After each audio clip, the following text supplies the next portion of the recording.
Come here for a sec. We need to talk. It's about the 3 chord. We know that there are 7 notes in a key. We know that theoretically we can build triads out of each of those 7 notes.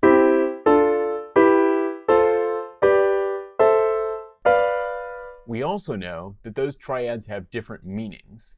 One of the ways we talk about what chords mean in tonal music is function. Remember our phrase model, we have 3 functions: tonic, predominant, and dominant. When we started talking about these, we had just the tonic function and the dominant function. Those are the only 2 we really need to make a phrase. The tonic function can be served by the tonic triad or the 1 chord. The dominant function can be served by the dominant triad or the 5 chord. Later, we added the predominant function, which, as its name implies, comes before the dominant in our phrase model. This can be served by either the 4 chord or the 2 chord, and sometimes even the 6 chord. We later learned that sometimes the 6 chord can serve as a tonic substitute because it shares 2 common tones with the 1 chord, do and mi, which allow it to resolve the tendency tones of the 5/7 chord. And the leading tone chord can serve as a dominant substitute because it contains 3 common tones with the 5/7 chord, ti, re, and fa. And that leading tone has the same pull to tonic in the 7 chord as it does in the 5 chord. But we've left someone out.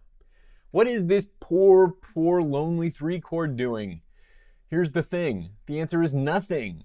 It doesn't do anything. For most practical purposes, the 3 chord doesn't really even exist. What's that? You want to know what it's good for? Excellent question. I always knew you were the clever one. Take a look at this melody. It's a Peter, Paul, and Mary tune. You probably know it, and it has a problem.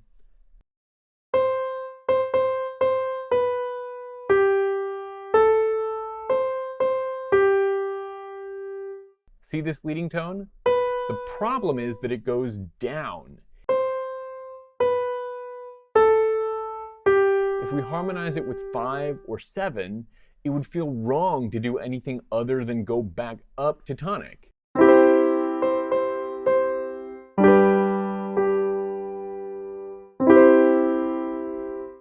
And this is one of the main ways composers use the 3 chord, to harmonize a descending leading tone and solve the Puff the Magic Dragon problem. Listen, when you hear this melody and this leading tone harmonized with 3, you know that it doesn't need to go up and it's okay to continue descending.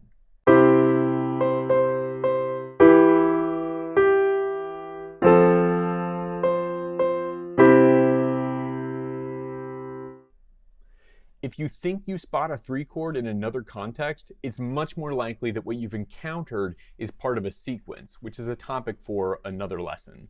Or maybe that we've changed keys and that 3 chord is actually relating to a different tonal center, so it's not a 3 chord anymore. Either way, we need to reevaluate our assumptions when we think we see one of these things in most cases. So the bottom line is, while the 3 chord does exist in theory, it's not used with anything like the frequency that we've seen in any of the other chords that we've studied. And again, if you think you've spotted one and it's not part of this descending leading tone idiom, revisit all of your assumptions.